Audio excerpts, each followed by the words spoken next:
మంచిర్యాల జిల్లాలో మిషన్ భగీరథ నీటి పైపులను పరిశీలించారు అధికారులు. చెన్నూరు మండలంలోని వెంకంపేట గ్రామంలో మిషన్ భగీరథ నీళ్లు రావడం లేదని గ్రామస్తులు చెన్నూరు ఎమ్మెల్యే వివేక్ వెంకటస్వామి దృష్టికి తీసుకువెళ్లగా వెంటనే స్పందించారు.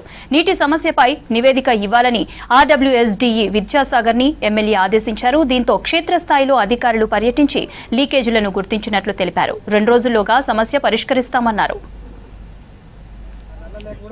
నేను ఇక్కడ చెన్నూరు మండలం వెంకంపేట గ్రామంలో మంచినీటి సమస్య ఉందని తెలవగానే వచ్చినాము. ఇక్కడికి వచ్చి తిరిగినాము, ఈ దుబ్బగూడెంలో తిరిగినాము. దుబ్బగూడెం తిరిగితే ఒక 2 లీకేజ్లు ఐడెంటిఫై అయినాయి. ఆ లీకేజ్ కూడా రేపటి 2 డేస్లో అవి కూడా రెక్టిఫై చేస్తాము. చేసి మొత్తం ఊరు మొత్తానికి వాటర్ సప్లై నిరంతరాయంగా ఇస్తాము. రోజు 2 ఫిల్లింగ్లు ఇక్కడ 10 లీటర్స్ వాటర్ ట్యాంక్ ఒకటి ఉన్నది. పొద్దున ఒక ఫిల్లింగ్, సాయంత్రం ఒక ఫిల్లింగ్, 2 ఫిల్లింగ్ల ద్వారా రెగ్యులర్గా వాటర్ సప్లై చేస్తాము. మిషన్ భగీరథ వాటర్ వస్తున్నాయి కానీ చిన్న చిన్న ప్రాబ్లమ్స్ ఉన్నాయి. అవి సరిగ్గా అందట్లేదు. ఒకటే సైడ్ వస్తున్నాయి, ఒక సైడ్ రావట్లేదు.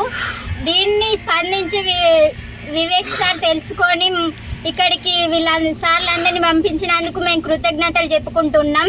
మళ్ళీ మాకు ఖచ్చితంగా 2 బోర్లు శాంక్షన్ చేయవలసిందిగా కోరుకుంటున్నాము. వివేక్ సార్కి ఖచ్చితంగా మేము ధన్యవాదాలు చెప్పుకుంటున్నాం సార్.